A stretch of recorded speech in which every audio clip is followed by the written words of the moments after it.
Bonjour, en ce 20 mars 2020, j'ai décidé de créer ma chaîne YouTube. Ça fait longtemps que j'avais envie de le faire, mais comme certains d'entre vous, je remisais cela souvent au calendrier grec. J'avais soit pas le temps, soit pas le contenu, soit pas les moyens techniques.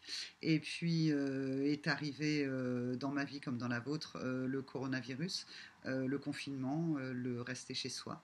Et je me suis dit, en fait, là, tu as le temps, tu as le contenu, tu as les moyens techniques pour le faire, alors pourquoi ne pas le faire? Et puis, le 20 mars, aujourd'hui, c'est le jour du printemps. Et j'ai eu envie de faire quelque chose de nouveau, quelque chose de renouveau dans ma vie. Et c'est de créer cette chaîne YouTube. Une chaîne que j'aimerais être une sorte aussi de fenêtre ouverte sur le monde, offerte sur nos mondes. Un endroit de partage, un endroit de transmission où tout est possible, où personne ne détient aucune vérité et où simplement moi je vous partage ce que j'ai compris, modélisé en termes de communication. La communication, ça fait longtemps que ça fait partie de ma vie. J'ai été journaliste en radio, pardon, d'abord, et puis ensuite j'ai été en presse écrite. Là, j'étais secrétaire de rédaction, donc j'étais au niveau je corrigeais les articles de mes confrères. Et puis la communication a pris une autre couleur dans ma vie, puisque ensuite je suis devenue coach et sophrologue, et je lie mes deux activités, c'est-à-dire que je suis une sophrologue qui utilise également des outils de coaching.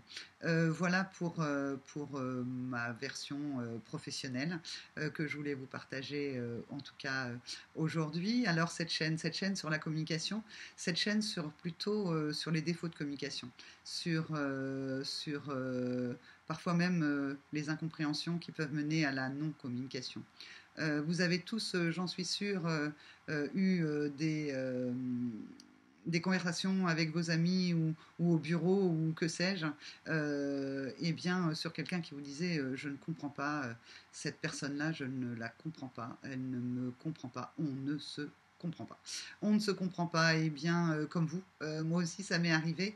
Et puis il y a eu un moment donné où une personne bien particulière avec qui j'ai conversé, on ne s'est pas compris du tout. Et là, j'ai eu envie de comprendre parce que il y avait pas mal de choses qui étaient contradictoires. On aurait dû se comprendre et pourtant on ne s'est pas compris. Et à partir de là, j'ai commencé à noter, j'ai commencé à faire un tableau, à mettre ce que je ressentais, ce que je comprenais. Et puis, en discutant avec mes amis ou avec mes clients ici au cabinet, je me suis rendu compte de points communs en fait entre les manières de communiquer, comme s'il y avait deux manières de communiquer et que quand l'un rencontrait l'autre, eh bien, ça ne pouvait donner que de l'incompréhension, malgré toute l'envie d'avoir envie de se parler. Et ça pouvait aussi mettre les individus dans des situations conflictuelles à répétition, c'est-à-dire des espèces de schémas qui revenaient sans cesse et qui n'étaient pas forcément liés à de la mauvaise volonté, mais tout simplement liés à un schéma de fonctionnement, à un schéma de communication qui leur était propre. Et dans ces schémas de communication, je me suis rendu compte ensuite qu'il y avait des blessures qui étaient liées à ces schémas. Vous avez peut-être entendu parler de Lise Bourbeau et de son livre Les 5 blessures, qui a été un best-seller. Et je l'ai lu également. Mais dans ce que j'étais en train de comprendre, je n'ai retenu que deux blessures, qui étaient celles du rejet et de l'abandon, parce que selon moi, en tout cas en termes de communication, eh bien, les blessures de trahison, d'injustice ou d'humiliation étaient plutôt des miroirs de ces deux blessures de rejet et d'abandon. Des blessures, en fait, qu'on porte tous. Et j'irai plus loin, puisque pour moi, en fait, ces blessures, on est avec, sont des blessures qu'on pourrait dire innées, qui n'ont rien à voir avec la vie, les expériences de vie, ou les conditionnements qu'on va vivre à partir du moment où on arrive au monde et que l'extérieur va venir nous impacter. Ces deux blessures, donc originelles, que sont le abandon, je me suis les identifier. Alors, j'ai fait ce que l'on fait pour avoir une définition. Ben, j'ai pris le dictionnaire. Et dans le dictionnaire, j'ai été étonnée parce que, en ce qui s'agit du rejet, dans sa définition, le dictionnaire mettait en synonyme l'abandon. Et bizarrement, dans l'abandon, il ne mettait pas comme synonyme le rejet. Je me suis dit, c'est un peu compliqué parce que visiblement, le dictionnaire ne peut pas me donner vraiment la réalité de ce qu'est le abandon, surtout que lorsque je discutais avec d'autres, souvent on me disait, mais tu sais, je vois pas bien la différence. Alors je me suis tournée vers mes outils que j'avais en sophrologie. Et je me suis dit que si le mental, ou en tout cas si la connaissance d'un livre ne pouvait pas donner une définition du rejet et de l'abandon, eh bien le corps pourrait peut-être... j'ai fait faire des exercices aussi bien à mes amis qu'à mes clients en leur demandant bien évidemment s'ils étaient d'accord pour tester avec moi ce dont je leur parle. Pour le qui, en fait, vous imaginez, va-t'en, je veux plus te voir, ne sera pas forcément très agréable, eh bien, notez vos ressentis. Quand quelqu'un vient vous dire « va-t'en, je ne veux plus te va-t'en ». Identifiez, connectez avec vos ressentis. Vous allez prendre toujours dans votre esprit une éponge qui est magique et vous allez effacer cette scène. Et vous allez revenir dans votre calme intérieur. Vous pouvez, si vous en avez besoin, refaire une ou deux inspirations pour pouvoir le retrouver. Puis, vous allez imaginer une scène où quelqu'un va venir vers vous, mais il va vous dire « je te quitte, je m'en vais » et il va vous tourner le dos. De manière connectée avec vos ressentis, avec cette scène où quelqu'un vient et dit « je m'en vais, je te quitte ». Lorsque vous aurez connecté vos ressentis, ne restez pas trop longtemps dans cette scène qui ne sera pas agréable, et vous reprenez votre éponge magique et vous effacez cette scène. Vous restez quelque temps à l'intérieur de vous. Vous pouvez reprendre une inspiration, une expiration, comme ça, en tranquillité, pour revenir dans ce calme et dans cette légèreté. Voilà, j'espère que je ne vous ai pas trop bouleversé. En tout cas, il est fort à parier que lorsque vous aurez fait ce test que je viens de vous demander, il y a une scène qui, somme toute, ne sera pas très agréable, mais l'autre scène sera certainement beaucoup plus désagréable, c'est-à-dire avec un impact comme si on était touché au cœur par rapport à une de ces deux scènes. Eh bien, quand quelqu'un, si la scène ou quelqu'un, la première scène que je vous ai demandé d'imaginer, si c'est lorsque quelqu'un vous dit va-t'en, que vous avez été le plus impacté, vous serez sujet apparemment plutôt à la blessure de rejet. Et si c'est l'autre cas, à la blessure de l'abandon. Chaque blessure va occasionner, comme je vous le disais, un schéma de communication.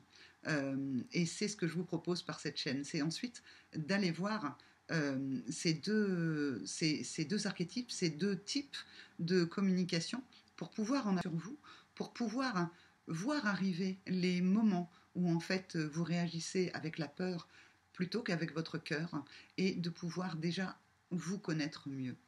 Ensuite, comme vous vous connaîtrez mieux, cette chaîne vous permettra de pouvoir mieux comprendre l'autre, d'aller aussi dans ce qu'on peut appeler la compassion, l'acceptation que l'autre est différent de vous et de vous ajuster. Parce que quand en tout cas un rejet et un abandon se rencontrent, c'est un beau cadeau, c'est une merveilleuse rencontre. C'est quelqu'un qui va vous permettre vraiment d'avancer sur votre chemin personnel, mais c'est aussi des relations très conflictuelles qui peuvent amener de la souffrance. Et le savoir, le comprendre, prendre conscience d'eux, permet toujours en fait de pouvoir avancer et de pouvoir dépasser les freins qui nous habitaient par le passé. Voilà, c'est l'ambition que je mets dans cette chaîne, c'est ce que j'ai envie de vous offrir. Alors, pourquoi cette chaîne s'appelle l'impératrice et l'empereur? C'est parce que dans mes deux archétypes, que ce soit le rejet ou l'abandon, eh bien, j'ai aussi retrouvé des similitudes avec les archétypes du tarot de Marseille, que sont l'empereur et l'impératrice. On va dire que le rejet serait plutôt l'impératrice et l'abandon plutôt l'empereur. Il n'y a rien de genré là-dedans. Ça n'est pas l'homme qui serait plutôt sujet à la blessure originelle de l'abandon et la femme plutôt à la blessure originelle de rejet. Il n'y a rien de genré là-dedans, pardon. Et puis également, je peux même vous dire, mais on le verra sur les vidéos qui suivront, que cette blessure originelle, comme on est avec, comme on arrive avec, eh bien, même nos propres enfants, si vous avez des enfants, ou, eh bien, sont sujets à ces blessures. Et peut-être que même avec vos enfants, parfois vous dites, mais alors lui, je le comprends, mais alors l'autre, je ne le comprends pas du tout.